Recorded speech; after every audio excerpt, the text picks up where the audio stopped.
Games are typically viewed as escapism, more so than any other art form.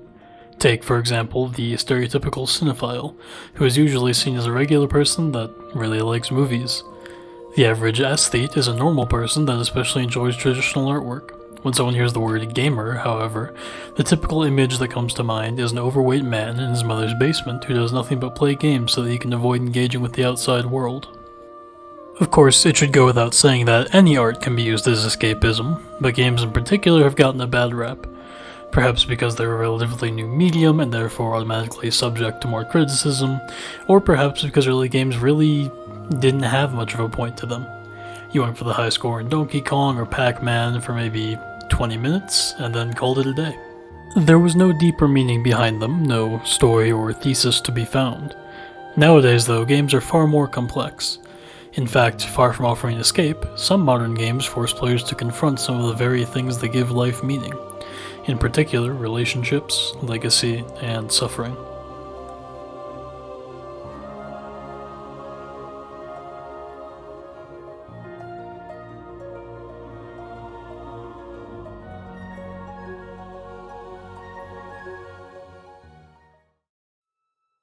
Viktor Frankl was a 20th century Austrian psychologist who was put through the horrors of the Holocaust during World War II.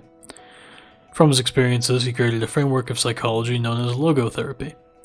Logotherapy's central thesis is that the most important thing in life is meaning. Frankl referred to this as will to meaning. During his time in the concentration camps, Frankl noted that those people who had something to live for, whether a loved one, a pet, or even a book manuscript, were able to endure virtually any level of suffering. Those who did not have such a thing tended to pass away. Essentially, those who still had a clear purpose endured far more than those who did not. In his book, Man's Search for Meaning, Frankl outlines 3 ways in which people can find meaning in their own lives. First, they can create something, ideally something that will outlive them and leave a legacy. Frankl refers to this as the act of giving to the world. Second, a person can find meaning in loving something or someone, whether that's a significant other, a group of friends, or even the planet itself. Frankl refers to this, by contrast, as taking from the world. Finally, a person can choose to take a positive stance towards the suffering that is an inevitable part of life. This is very much in line with Albert Camus' absurdism, which has previously been discussed on this channel. It's fundamentally the idea that, since suffering is impossible to avoid, one must embrace it and use it to define meaning for themselves. I think it's most useful to talk about these pillars of meaning, legacy, relationships, and suffering, in reverse order. I could say that this is a complicated decision I made to maximize the video's flow, or that I think suffering is the most important and therefore foremost subject of the 3, but honestly, I just really want to talk about Dark Souls and hollowing. If you've heard anything about Dark Souls, you've heard that it's a difficult game. New players, and let's be honest, even series veterans, will die a lot. Part of the appeal, if you want to call it that, is throwing yourself at an area or boss over and over until you eventually succeed. In Dark Souls 1, if you die while human, you come back as this gross raisin-looking creature. This process is both a gameplay mechanic and a story mechanic. All of mankind is unable to properly die, and so they come back as undead. Over time, with enough deaths, undead begin to lose their sanity. If this goes on long enough, they can lose all sense of purpose and become what is known as a hollow. Hollows have lost their meaning in life, and generally either stand around or mindlessly attack anyone who gets too close. For example, the Crestfallen Warrior, one of the first NPCs you meet, goes hollow once you ring both bells of awakening, as his purpose in life was to tell people how to ring the bells, something you've made sure he will never need to do again. If you tell Laurentius of the Great Swamp where to find another NPC that can teach him better pyromancies, he is unable to find her and goes hollow, having lost the drive to learn that kept him going. My personal favorite example is Siegmeyer, a man who is obsessed with adventuring and being a hero. You save him time after time, outperforming him and eroding his faith in himself, until he eventually hollows and has to be put down by his own daughter. It is also possible for your player character to go fully hollow, in a roundabout way. Say you die to a boss one too many times. Say you give up, turn the game off, and go play something else. Your character is, for all intents and purposes, still where you left them.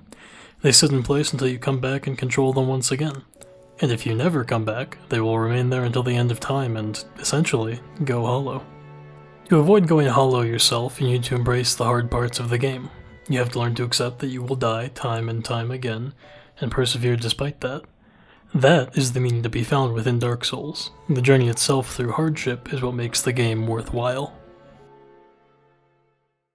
As much as I love the challenge that games like Dark Souls have to offer, they aren't my favorite type of game. My favorite games are those that explore Viktor Frankl's second pillar of meaning: relationships.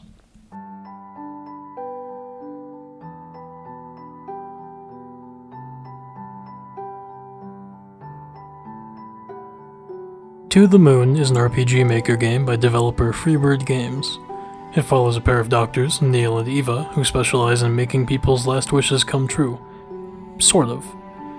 They use special technology to implant false memories in people on their deathbeds, thus granting them their final wishes in a roundabout way. The player controls Neil and Eva as they try to fulfill the last wish of Johnny, a dying man who wants to go to the moon for no apparent reason other than the thrill of adventure. As the doctors traverse Johnny's memories, it quickly becomes apparent that he wants to go to the moon not for adventure's sake, but for his late wife River, whom he promised as a child that he would meet on the moon if they ever got separated.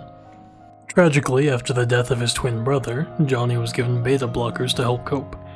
Beta blockers caused memory loss, which created emotional distance between Johnny and River, and resulted in him largely forgetting about his promise. River, in turn, struggled to communicate properly, and so she was unable to remind Johnny of the promise he made. However, his love for River was strong enough that, after she passed away, he subliminally remembered that he had to go to the moon to see her again. This embodies Frankl's meaning through relationships beautifully. Johnny's later years are defined wholly by his desire to be reconnected with his wife, even if he doesn't fully realize it himself. River, in turn, stayed with Johnny despite his shortcomings and apparent disregard for the promise he made as a child. They gave each other meaning in a world that was fundamentally without it, as shown by the senseless tragedy of the death of Johnny's brother. The game concludes with a heart-wrenching montage in which the doctors manage to alter Johnny's memories so that he and River get to go to the moon together as, in the real world, Johnny's heart monitor finally stops. We see a series of beautiful, intimate moments that come with a life shared with another. As the montage concludes, it becomes apparent that Johnny and River were defined almost entirely by their relationship with one another. Even though they only fully understood one another in a false memory, Johnny and River found meaning through their love for each other.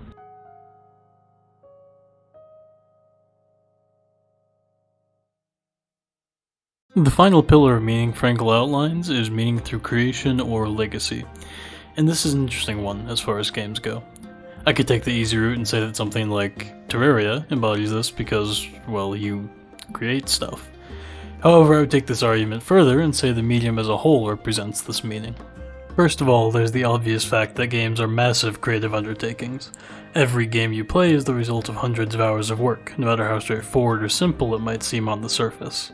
A published game is, in itself, a legacy, a testament to the developer's passion and creativity. Second, people who engage with video games do so in a fundamentally different way than any other medium. A movie has a scripted sequence of events. A book will be the same no matter how many times you reread it. There's no creative input on the part of the viewer or the reader. With games, however, the player can shape the story. Obviously, this is not a universal rule, but by and large, players have some degree of say in how the narrative goes. This is true across a spectrum of genres, from text-based games to fighting games. The player exerts a degree of control and, in return, creates meaning within the context of the game in a way that cannot be done in other mediums.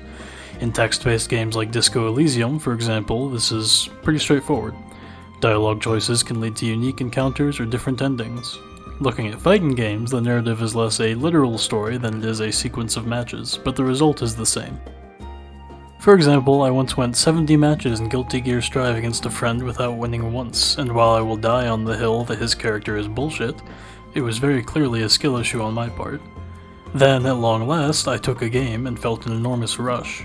This is not a narrative in the literal sense, but it is a story that's unique to me, and one that gives me a sense of meaning when it comes to getting better at Guilty Gear. In this way, games can create meaning in a manner that no other medium of art is really able to. While it's certainly fair to say that games can be a form of escapism, I disagree with the notion that they are entirely about escapism. I would argue that games are an often overlooked medium through which we can find powerful sources of meaning. Whether it's enduring in the face of hardship, learning to cherish love and connection, or just building a unique story for yourself, games challenge us to identify the ways in which we can find meaning in our own lives. In this way, games can be more than just escapism. They can be a source of meaning.